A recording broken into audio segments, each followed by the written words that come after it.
wassalamu ala Rasulillah Sayyidina Muhammad bin Abdillah wa ala alihi wa ashabihi wa man tabi'ahu wa wala ma ba'd. Yang saya hormati segenap pimpinan dari kota, dari kecamatan dan kelurahan, kemudian pengurus PMI baik yang dari provinsi maupun dari kota dan cabang. Bapak dan Ibu saya semua ya. Izin saya dari Majelis Ulama Indonesia MUI DKI, karena saya mandatnya dari MUI DKI. Aslinya saya adalah Wakil Ketua Komisi Dakwah Majelis Ulama Indonesia Pusat. Tapi kalau DKI saya sekretaris Komisi Dakwah Majelis Ulama Indonesia Provinsi DKI. Dan hari ini saya berdiri mewakili daripada MUI DKI untuk menyampaikan materi berkaitan dengan pelatihan jenazah.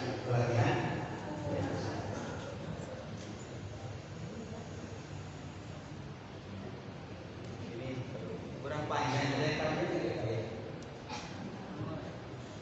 Ayat ini dibuka.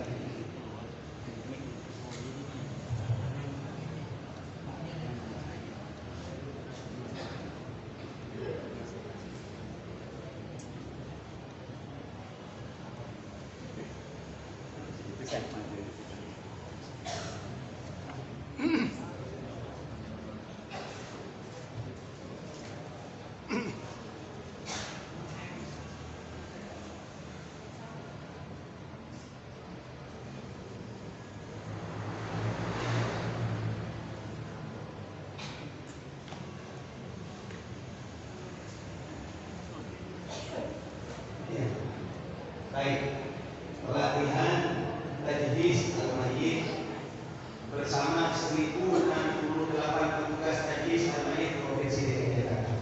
Kemarin sudah di Mampang mewakili Jakarta Selatan. Sekarang mewakili masjid ini mewakili Jakarta Timur. Berapa kelurahan di Jakarta Timur? 65 kelurahan kali 4. Kalau kali 4 berarti ini banyak yang nggak mau bisyarah. Karena selain dapat ilmu kan lumayan, tadi katanya Ketua DRI dapat bisyarah 500.000. Jadi nggak usah nunggu-nunggu kapan ada orang mati. Mohon maaf bercanda biar tidak tegang ya. Mohon dibantu Mas Taufik, itu dari sini. Pertama ini saya sampaikan, saya tahu bapak-bapak ini sudah ahli pendekar lah. Urusan jenazah sebenarnya nggak usah ngaji, sudah selesai. Cuma persoalannya setelah saya kasih buku ini, buku tentang tajhiz yang saya berikan secara cuma-cuma tapi sudah dibayar sama panitia. Menggapai husnul khotimah, isinya tuntunan praktis yang penanganan jenazah A sampai Z, 222 tanya jawab seputar jenazah, 50 doa seputar jenazah. Ini insya Allah sudah jadi bekal. Saya punya buku yang lebih kecil tapi ini lebih lengkap. Insya Allah nanti kalau ada pertanyaan, Bapak selama ini melakukan praktek tajhizul mayyit, taunya dari mana? Kadang-kadang ya dari kong-kong dulu, dari kakek-kakek saya begitu biasanya. Kalau ditanya kitabnya mana, nggak tahu. Ini kelemahan. Ada juga yang pintar baca kitab kuning, tapi disuruh praktek gemeter. Makanya ayo kita putus ini. Manggil orang yang ahli, yang bisa baca kitab, yang juga tahu praktek. Nah ini katanya kiai-kiai itu di MUI itu Kiai Misbah, karena Kiai Misbah itu punya gelar Kiai Haji Misbahul Munir Al-Mayyiti. Tukang ngurusin mayit. Baik, lanjut. Karena itu mohon Bapak jangan saling mendahului. Sesama pesulap merah jangan saling mendahului. Jangan adu ilmu. Sekarang bukan waktunya bahsul masail. Ilmu sumbernya dari saya. Dan saya sudah tes kepada para kiai. Marojiknya, rujukan kitabnya sudah aman. Mudah-mudahan bermanfaat. Amin. Pertama yang saya sampaikan bahwa berkaitan dengan mati, saya pastikan bahwa mati ini sering kita dengar namun tak pernah akrab kepada kita. Mati adalah sebuah kepastian bagi semua makhluk hidup, tidak ada yang bisa menolak betapapun ia berusaha. Namun dengan mati bukan hanya cerita kehidupan yang memang aman, tapi bukan berhenti. Mati justru menjadi pintu gerbang menuju perjalanan panjang yang tiada kesudahan. Selanjutnya kita harus sadar bahwa kullu nafsin dha'iqatul maut. Semua jiwa yang bernafas itu akan merasakan mencicipi kematian. Pasti. Sekarang kita berpikir bagaimana akan menangani jenazah. Nanti satu saat kita pasti diurus jenazah. Makanya ayo berlatih. Ibu saya ini ahli menangani jenazah. Anak-anaknya menjadi ulama semua, berkah menghormat jenazah. Dalam Al-Quran dikatakan idza ajaluhum la yastakhiruna sa'atan wa la yastaqdimun. Kalau sudah sampai ajalnya maka tidak bisa mundur, tidak bisa maju. Dan selanjutnya kita harus sadar bahwa mati itu yang kita lari darinya akan menunggu kita. Ayo biar nggak ngantuk. Bismillahirrahmanirrahim. Ikuti saya. A'udzubillahi minasyaitonir rajim. Bismillahirrahmanirrahim. Qul innal mauta alladzi tafirruna minhu fa innahu mulaqikum. Qul innal mauta langsung enggak apa. Langsung hilang. Karena Qur'annya hilang langsung enggak bisa baca. Muhammad bersama-sama. Qul inna ayo. Qul innal mauta alladzi tafirruna minhu fa innahu mulaqikum. Ikutin saya karena saya tes juga baca Bapak benar apa enggak. Tsumma turadduna ila 'alimil ghaibi wasyahadah. Semuanya. Tsumma turadduna kurang dengung. Tsumma lagi.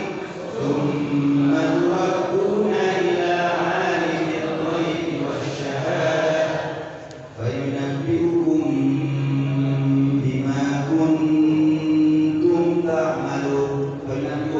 Fayunabbi'ukum bima kuntum ta'malun. Qul innal mauta, qul katakan Muhammad, innal mauta sesungguhnya mati alladzi tafirruna minhu, di mana kamu lari dari kematian. Sakit berobat, ada kereta minggir. Betul. Fa innahu mulaqikum, maka sesungguhnya mati itu akan menemuimu. Tsumma turadduna ila 'alimil ghaibi wasyahadah, kemudian kamu akan dikembalikan kepada Allah Subhanahu wa taala yang mengetahui alam yang gaib, alam yang nyata. Fa yunabbi'ukum bima kuntum ta'malun, maka kemudian Allah taala akan membalas, maksudnya menceritakan membalas apa yang pernah kamu lakukan selama di dunia. Selanjutnya, Bapak-Ibu sekalian, mengapa kita diperintahkan sering-sering mengingat kematian? Termasuk hari ini, termasuk pagi ini, kita duduk melihat ini saja. Udah ingat mati udah. Gak usah ceramah. Bapak-bapak ini melihat ini sudah mati. Ya Allah, yang di belakang. Ini bagian daripada untuk mengingat kematian. Dengan mengingat mati maka kita akan selalu hati-hati dalam hidup di dunia mana ini. Rasulullah SAW bersabda, "Aksiru dzikra terbanyak olehmu untuk mengingat sesuatu yang dapat menghancurkan kelezatan, kenyamanan." Apa itu? Al-maut. Makanya para sekalian, kita ini penting untuk menghormat orang yang sudah wafat. Gak boleh berpikir, sudah mati tinggal bungkus-bungkus aja, lempar aja, buang ke laut. Enggak begitu dalam Islam, karena Islam menganggap manusia itu mulia. Walaupun karena Bani Adam, dan sungguh telah aku muliakan Bani Adam. Kita ini dimuliakan oleh Allah. Mulianya bukan hanya pada waktu hidup, sampai mati pun dimuliakan. Makanya ibu-ibu luar biasa. Saya katakan ini fardu kifayah. Ini fardu kifayah.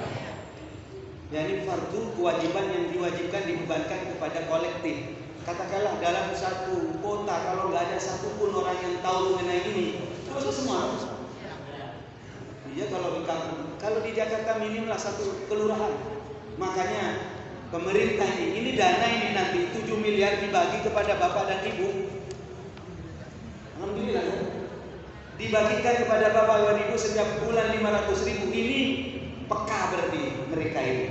Pemerintah ini peka bahwasanya selama ini orang itu semangat membantu, menghormat orang yang wafat dengan memandikan, mengkafani, mensolatkan dan menguburkan. Semangatnya apa? Ya fardu kifayah, bukan karena duit, bukan karena pemerintah.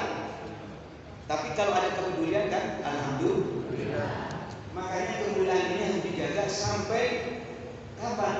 Sampai wafat. Manusia dimuliakan tidak sebatas waktu hidupnya saja, tapi berlanjut setelah mati. Terus materi yang saya sampaikan, saya agak cepat ini. Sisa waktu hanya 2 jam.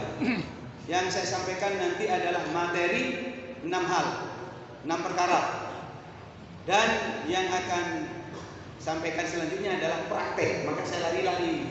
Mohon maaf, sekeliling saya, pembantu saya siapkan minum karena saya akan bertinju. Ya. Muhammad. 6 hal itu yang akan saya sampaikan adalah menjelang kematian, setelah kematian, terus memandikan, mengkafani, mensolatkan dan menguburkan.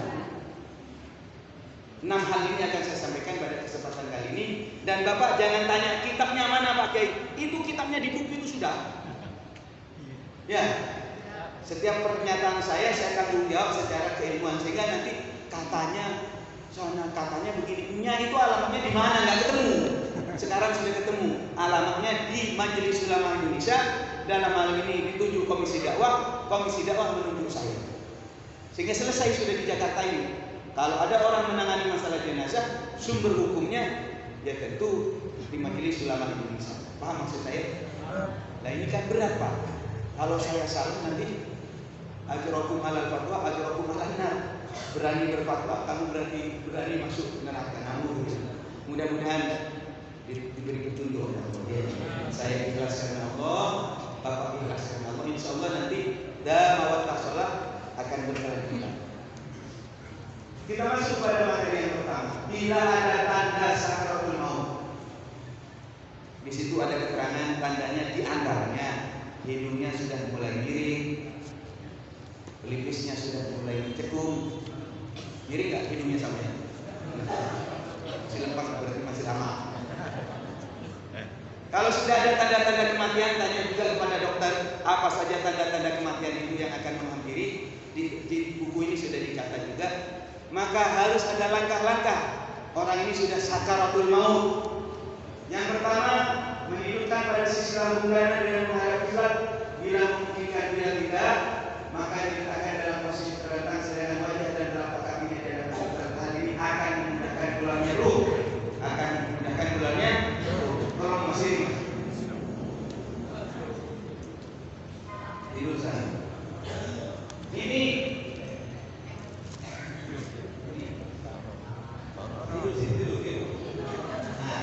tidur ini biar gampang pulangnya ruh. Hidungnya dimiring begini. Dikasih bantal. Ini dia. Kalau tidak memungkinkan, maka ini kepala di sana.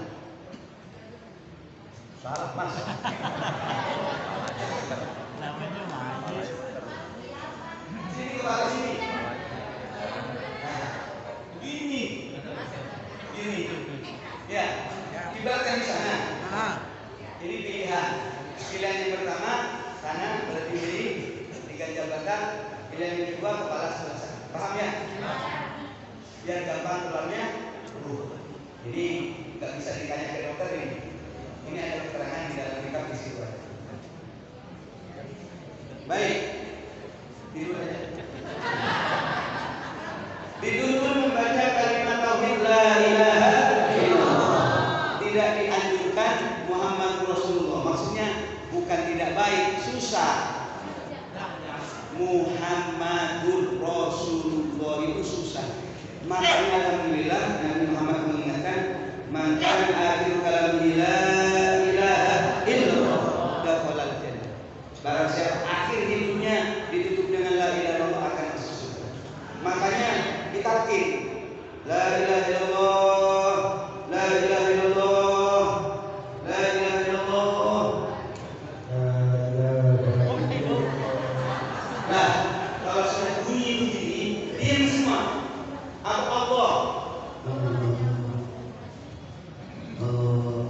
Allah saja cukup. Bahkan sebenarnya yang dimaksud dengan la ilaha illallah itu dia punya keyakinan bahwasanya agama yang benar itu agama Islam itu. Diwakili dengan Allah sudah cukup. Yang lain diam. Jangan diajari lagi, jangan ngomongin lagi, Pak. Ibu Pak. Bingung ya. Jadi cukup la ilaha illallah Allah. Jadi kok aman? Enak aman ya orang Islam cuma modal la ilaha illallah akan masuk surga. Keterangannya begitu. Diampuni dosanya oleh Allah dengan barokah la ilaha illallah. Dan enggak usah pengajian kalau begini saya fokus kepada tajwid sekali. Yang lain baca Yasin, baca surat Al-Qur'an. Apa? Baca apa? Karonggu. Surat Yasin dan surat biar gampang keluarnya lu. Ibu kalau keluar dari Pulau Semarang tergantung saya. Izin. Ya. Saya kalau ceramah saya sedang pengajian, kalau ada yang keluar saya itu curiga apa materi saya nggak menarik gitu. Makanya begini. Izin dari kalau keluar ya. Biar saya terganggu saya. Kemudian menentukan air, kasih air. Pakai sendok boleh, pakai sedotan boleh. Yang jelas jangan pakai selang ya. Selang nggak beres. Tujuannya apa?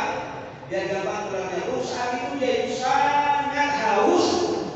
Itu setan dan bala tentaranya itu sedang menggoda. Keluar kamu dari Islam, salah itu kiai, salah itu Nabi Muhammad, tak benar itu Islam. Kamu akan dikasih minum padahal nggak ada. Maka saat itu sangat haus. Minta tidak diminta, kasih air. Air apa saja? Paham ya? Selesai. Setelah benar-benar meninggal, terus ngapain Pak Kiai? Setelah benar-benar meninggal lakukan ini.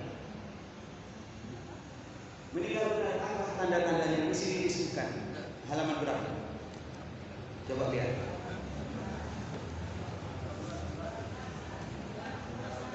Hah? Berapa? Mana yang benar dong? Bukan. Masih depan. Ya.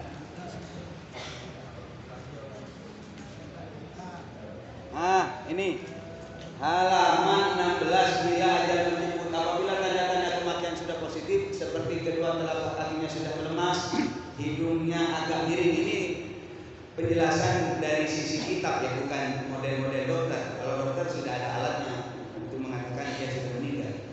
Orang awam lagi. Hidungnya agak miring serta penikesnya menjenguk, maka kewajiban kita yang masih hidup adalah merawat mayit dengan sebaik mungkin sesuai dengan aturan syariat. Apa saja yang harus dilakukan? Ini poinnya ada di sini. Apabila kedua matanya dalam keadaan masih terbuka, pejamkan. Lotot. Pejamkan. Kalau masih melotot, ambil air hangat, pakai kapas, tempelin ke sini. Kalau masih melotot, maka jempolnya ini dipijit. Jempolnya, matanya bersamaan dengan itu, yang kanannya kanan, yang kiri-kiri. Insya Allah ketarik ini. Jempol dan matanya mayit.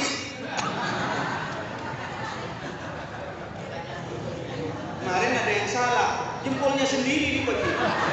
Gak ngaruh Kiai. Buat matamu yang bila perutnya menganak, misalkan jangan sampai terbuka, jika perlu boleh memakai tali seperti selendang dengan pengingatan.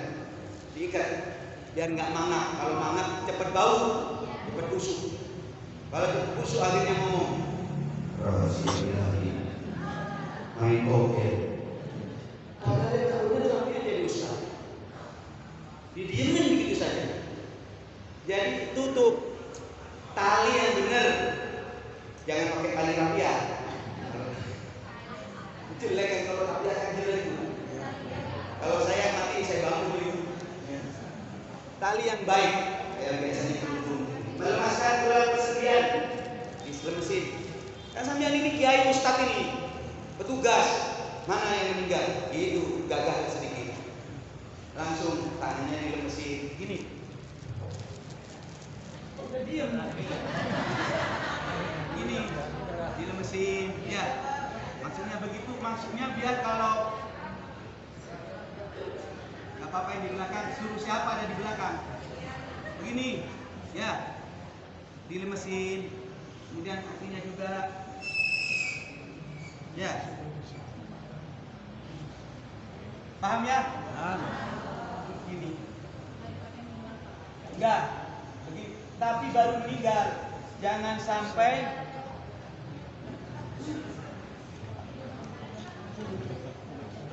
begini ya. Ini ada, saya tahu sendiri, melihat sendiri di RSCM itu puluhan tiap hari ada orang meninggal.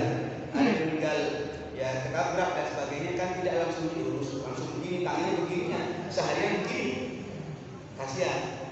Maka biasanya agak berat untuk menekuk, tapi pelan-pelan menekuknya. Biasanya disiasati dengan pakai air hangat kalau sudah lama. Kecuali di antara jamaah ini ada yang punya ilmu khusus, bisa menekuk gitu. Dulu pernah teman saya punya, saya minta doanya itu, saya samperin mati duluan. Mau disamperin mati duluan tahu ini ngerti. Nah, melepaskan semua pakaian dan aksesoris. Jadi buka bajunya kalau bisa digunting, kalau nggak bisa digunting.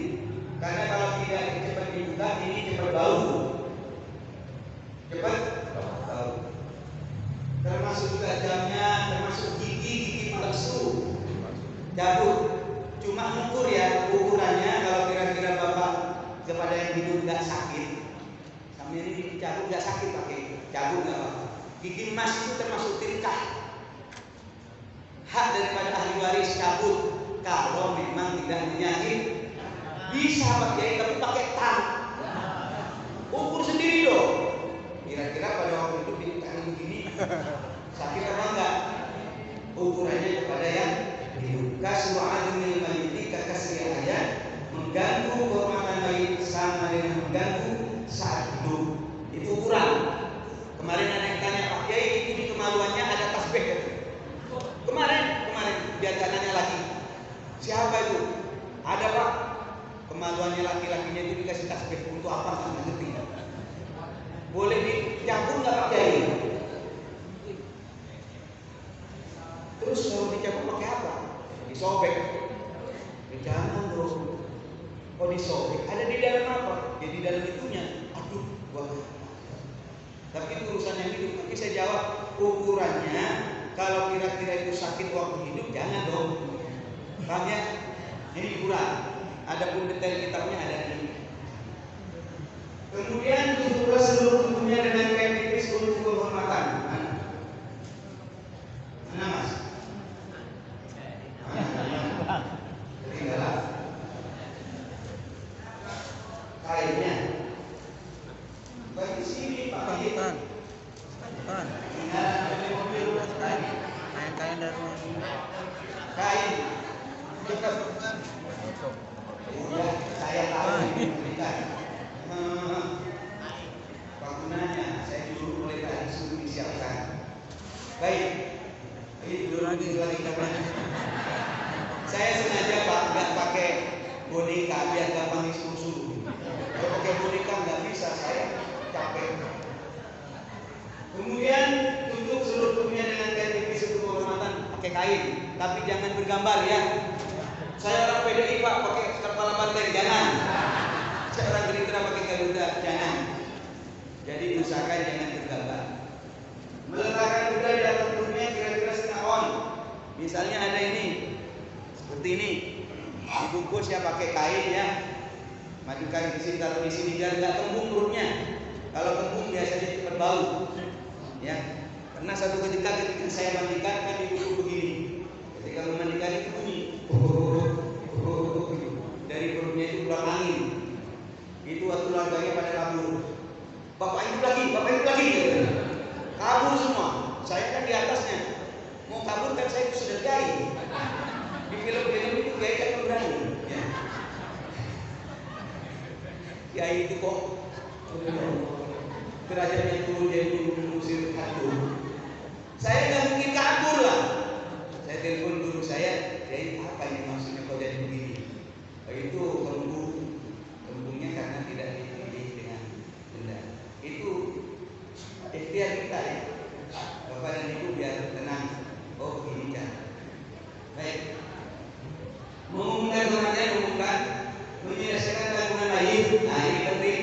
Sebelum dikubur, paling tidak entah prosesnya sebelum disolatkan atau setelah sebelum dikuburkan, itu harus ada penyelesaian tanggungan. Bagaimana caranya? Bikin panitia satu orang yang bertanggung jawab atas semua itu. Ya, yang menangani puskesmas, yang menangani ke kelurahan, dan kuburan, pengungkapan dan sebagainya. Termasuk juga masalah tirkahnya. Bapak-bapak, ibu-ibu, biar bapak ini tidak punya tanggungan, saya sebagai ahli waris anak menyampaikan permohonan maaf. Kalau punya hutang-hutang mohon diikhlaskan. Kalau tidak ikhlas, semua hutang bapak, kredit, hutang-hutang di warteg, semuanya ke saya. Tanda tangan pakai materai. Itu jangan. Jadi jangan hanya merebut warisan saja. Dah, ini teknis saja. Baik, selanjutnya masuklah kita kepada materi yang keempat itu yang kita sudah masuk. Yang pertama adalah saya katakan mengurus mayit adalah fardu kifayah bagi setiap orang yang mengetahuinya, dan yang dilakukan adalah hal yang pertama apa? Memandikan. Yang kedua mengangkat. Yang ketiga sholat. Yang keempat menguburkan. Ya, ini yang saya maksud tutup ini. Ya, pakai kain. Jangan terlalu tebal biar sirkulasi udara bagus. Kalau terlalu tebal akhirnya nanti pembusukannya cepat. Baik, pertama kalau kita mengacu kepada pelajaran tentu memandikan dulu, tapi prakteknya kapan dulu harusnya dilakukan, baru dimandikan. Karena kita merujuk kepada materi, maka memandikan. Cara memandikan boleh dipangku semacam ini, tapi ini ada kesalahannya. Ini tangannya ini harusnya pakai sapu tangan, ingat ya. Melihat tubuh mayit tidak diperbolehkan. Menyentuh makruh.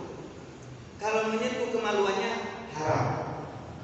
Solusinya bagaimana pakai kalau kita memandikan? Tangannya itu pakai sarung tangan. Ini sesuai dengan ajaran dokter. Ya, kalau kita mengacu kepada hadis, man ghassala al-mayyit falyagtasil. Barang siapa memandikan mayit maka dia dianjurkan untuk mandi. Wa man hamalahu, barang siapa yang menggodong falyatawaddo, maka hendaknya wudu. Itu ajaran agama, entah istilah dokter apa, yang jelas jangan sampai kita masuk ke rumah membawa virus dan kuman. Paham ya? Sedemikian bersih agama Islam. Tuh. Makanya dalam hal ini ada kesalahan yang saya ini harus pakai sarung tangan. Dipangku macam begini boleh, apalagi bapak dan ibunya sendiri. Saya sarankan kepada ibu dan bapak, mumpung ini jadi orang yang sedang dipercaya, panggil anaknya, panggil keluarganya. Mana anaknya? Pangku bapaknya. Itu bagus itu sebagai bentuk birrul walidain, berbakti kepada kedua. Kapan lagi? Itu akan terasa sampai kapanpun itu. Kalau mau dipangku, kalau nggak dipangku ya nggak apa-apa, tetap diletakkan seperti biasanya di tempat pemandian. Terus memandikan di dalam ruangan yang beratap dan sepi, hanya ada orang yang memandikan pembantunya dan wali mayit. Usahakan ada Tapi jangan terlalu banyak, sekiranya 4 atau 5 itu kebanyakan sudah. Tujuannya apa? Agar dia itu nyaman. Dan ukurannya sebagaimana Bapak mandi. Bapak kalau mandi diintip orang sebentar. Kan banyak begini, dipegang, ini pegang, ini pegang, pegang semuanya. Ini ngapain orang? Ya, ada begitu. Selanjutnya, kenakan padanya pakaian yang jelek atau transparan sangat tipis seperti ini. Baringkan di tempat yang tinggi seperti ambil ringan supaya tidak terkena percikan air dengan posisi menghadap kiblat dan bagian kepala agak tinggi supaya air basuhan mudah turun. Menggunakan air tawar yang dingin supaya awet kecuali cuaca sangat dingin atau ada kotoran yang sulit digunakan maka boleh menggunakan air. Keluarkan semua kotoran ini.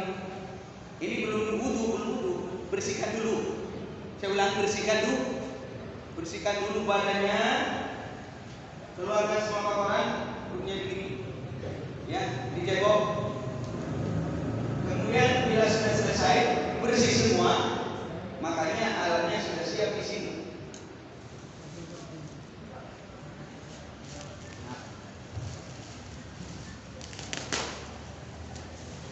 Bangun, Pak. Bapak-bapak, ibu-ibu, ini kalau beli di pasar, bagi ibu-ibu sudah terbiasa dengan ini kan? Sabun. Apa ini? Ya, untuk ngorek-ngorek tempat yang tidak sampai kepada air. Mungkin hidungnya, mungkin kuku-kukunya.